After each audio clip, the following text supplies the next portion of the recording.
has now on a new building the solar energy. They use what they use in the building. What is in addition, they put it in the grid. Lohani mentioned comparable things for the buildings in Manila. And we now are going out of the feed-in situation that we are only by 90% with a decrease in the future, and the rest of the 10% they have to handle themselves. So that we are integrating renewable energies more and more in the market. Having said this, once more, storage is a topic. I only mentioned this also as a place for science and technology development, a very, very important part. Unluckily, my country, Germany, was not on the forefront in the development of batteries, what we are not happy about for today. We have to go more for Asia to ask for the lithium batteries and others. That is not the main German experience. We go in other of those mentioned storage technologies. Once more, grid and storage are the fields of new technologies, of a revolutionary change in this world where we are convinced that we go in a situation where we have also economic advantages. The condition, of course, quite clear. Lots of people are convinced, you go out of nuclear and then you use more fossil fuel. That's not the case. So one of the conditions, in addition to phasing out in 10 years nuclear power, is that we stick to our climate protection strategy. That means to go down with CO2 until 2050, 80%. 80% less. That is the non-changed strategic approach. Of course, we must see the security of supply, the competitiveness, research, innovations, and all the others. And finally, we are very convinced that we need, and we will have something like a national forum for the energy change to integrate civil society from the very beginning. And I'm very happy, of course, that another member of this ASIC commission is with us here, that Professor Schroers was a member of this commission as well. By the way, a fascinating commission, altogether 17 members, and there were scientists like Professor Schroers, but there were also representatives from civil societies. So in our country, we had one cardinal from the Catholic Church and one bishop from the Protestant Church, not the main energy specialist, if you may imagine, but with a lot of feeling what is the value system in our society. We had the CEO of one of our biggest company, the biggest chemical unit of BASF. We had the chairman of one of our big trade unions. So that was all integrated in this ASIC commission. We had the chance to be co-head of this.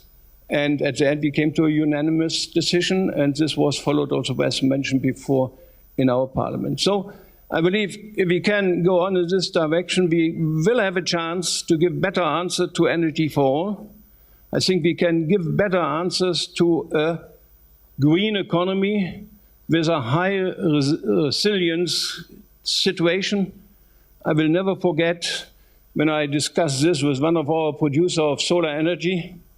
I visited him in his office, and on the door there was a broken solar panel.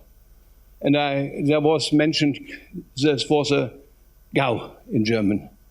That is the greatest acceptable accident you can have in solar energy. The solar panel is broken. And therefore, we are convinced that it is more resilient than others. That is not to criticize others, but it is only to underline that this has something to do with resilience. We are very confident that we can cooperate, especially also with those countries like Japan, who are now running in a situation where they have to decide again on their future in energy.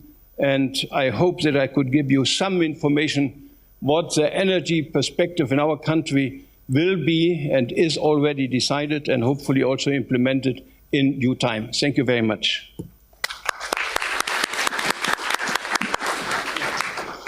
Thank you, Professor Tiffer. You have covered a wide range of the very important and very instructive points, which provide us with the very good basis for our further discussions, not only for today's panel, but also the further discussions today and tomorrow during ISAP 2012.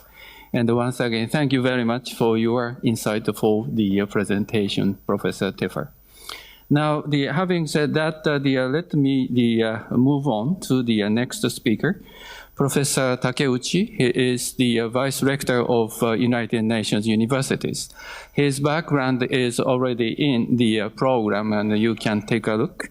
And he has been fully involved in the ecological aspect in the research activities. At the same time, he is one of the leading professors in this field. And today he is going to talk about the establishing resilient society in harmony with nature through post-disaster rebuilding. Now, Professor Takeuchi, please.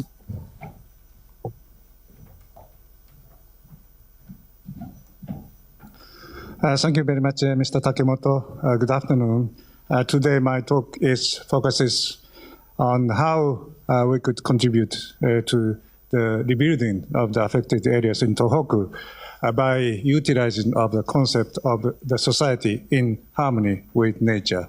What Dr. Teffa discussed is more on the energy issues, but I would like to talk more on biodiversity issues in order to strengthen the resilience of the community and so that we could move forward toward a sustainable society. What we realized, particularly after the 11th March triple disaster, is that we, of course, recognize the importance of a society in harmony with nature, but we have been focused more on the blessing of the nature, and in some cases, we forget the threat of nature. And it is extremely important, I believe, that we need to consider this blessing of nature and the threat of nature as both sides of coins. We are living in the ring of fire along the Pacific, and so that the volcanoes sometimes is good because of the scenic beauty, but at the same time, volcano is a source of disaster. And so this is extremely important that we need to consider these two sides and to try to establish a society in harmony with nature, including these two sides of aspects. And also it is extremely important for us to consider very basically how we could strengthen the resilience and to enhance the security for the people and their well-being. What we recognize when we see the most of the affected areas, particularly today, I'm not focusing on the issues of a nuclear power accident, but I would like to more discuss on the issues how we could rebuild the affected areas affected by tsunami and the earthquakes. The area along the Tohoku coast, we could realize that the most important industry is primary industry, including the forestry, agriculture, and the fisheries. However, if you look at the reality, the industry are having lots of problems, including the problem of depopulation and aging, and also because of the importing of these products from other part of the world. And so it is very difficult for the local people to keep their economic vitality by utilizing of these natural resources.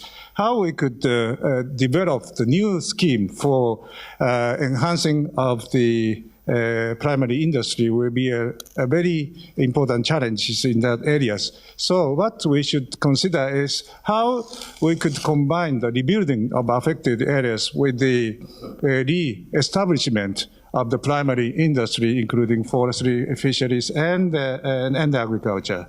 So this idea could be also applied to the other part of Japan, if it is once successful in applying as a model. And also this idea could be applied also to the other parts of the world.